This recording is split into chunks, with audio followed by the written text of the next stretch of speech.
Alrighty, here we have Chrome Wolf being played on Nintendo Switch, courtesy of Kemco, the publisher. I want to thank them very much for the opportunity.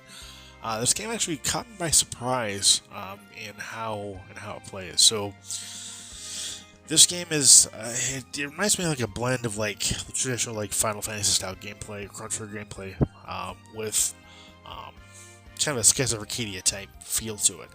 Now, what do I mean by that? Well, let me go ahead and show you. So, if you're in a cave, or if you're in a fortress or a dungeon, you cannot use your tank. But you're in your overworld, you can use the tank. And here's the tank. So, you can do tank-to-tank battles, which is pretty interesting. You can take on enemy tanks with just your party members here if you wanted. The benefit of using the tank is that it's very powerful. Your party members don't take damage, but the downside is the fact that they do not level up. So, if I come in here, you'll see each character has their level, their rank, and then their we go to the stat screen. So you have the level and the rank, and then there's one more that I'm missing. But anyway, actually I can go ahead and just go to battle here. I'll show you what I mean.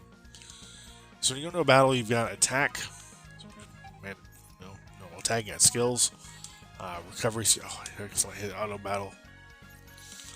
You have recovery, support skills, attack skills, weapon skills, as well as passive skills. So lots of skills at your disposal.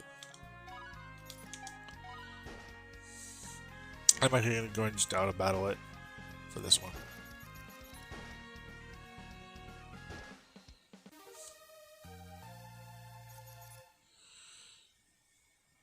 Okay, so that's something. So you have the skill rank at the bottom, which is rank 2.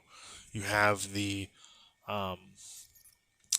job rank at number 1 right now, and then you have the character level. So there's 3 experience bars for each character, which is kind of cool.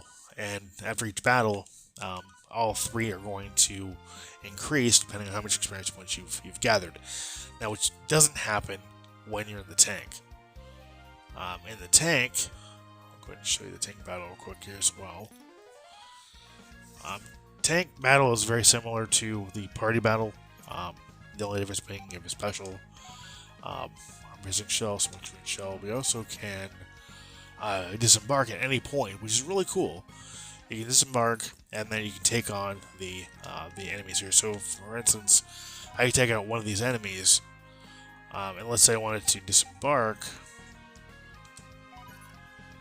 I can now go ahead and take on the remaining enemy with my party members and upgrade my party's skills, which is pretty cool.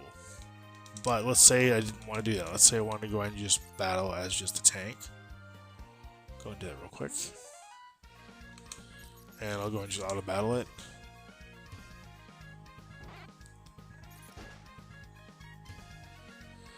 Now with each, well, actually I'll touch on that in a second. So when you battle the tank, only your level experience goes up. Your rank experience, your skill experience do not. So do be aware of that if you plan on picking this game up, thinking, oh, it's a great game, tank battle game. Yeah, it's cool. I like that aspect, but just understand that you can't level up your party members if you rely solely on your tank.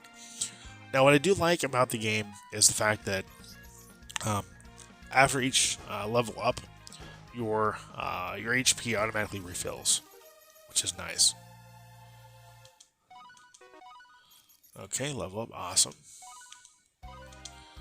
And then, just like any other Kemco game, you can come into the shop and you can purchase items using your Chrome Wolf points, or you can purchase DLC, which is in the form of cheats, or XP with the players. You have your formations, you can change your formation, which is kind of cool. You have arms. Now what's cool is you can actually upgrade your tank. So you can actually go into a town and purchase weapons for your party members or equipment for your tank. And your tank doesn't level up like your party members do. That solely relies on you purchasing parts for your tank. But still, it's kind of cool that it's here. Like I said, a blend of Final Fantasy meets Skies of Arcadia is about what you have here. Or I guess maybe a 2D Skies of Arcadia tribute game, if you will. Because I think all of that's available in Skies of Arcadia, if I'm not mistaken. But the storyline here is rather interesting. So you play as the bad guys initially. So you play as the Empire, or sorry, a trio of soldiers in the Empire, and you come to find out that the Empire isn't as good as you think it is. In fact, in this town here, they're coming to attack the town because they were told that the town is an HQ, headquarters for the rebels. But they quickly find out that that's not the case, and then they eventually turn on the Empire. So it's pretty. Like I said, it's a pretty good story. I really enjoy the fourth wall breaking that happens when the game tries to explain things to you, which is kind of cool. And also the inner monologue can occasionally break the fourth wall, which is pretty cool. I like them when games do that. But yeah, here they're finding out that it's not everything is how it seems.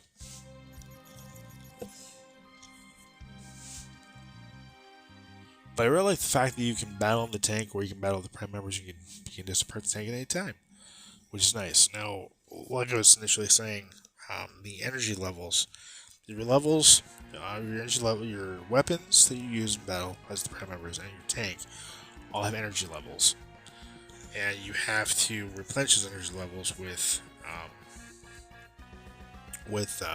items. So you need to be aware of that when you're battling. So there's quite a bit of a strategic element to it as well. Although I do like the fact that you can auto battle if you wish.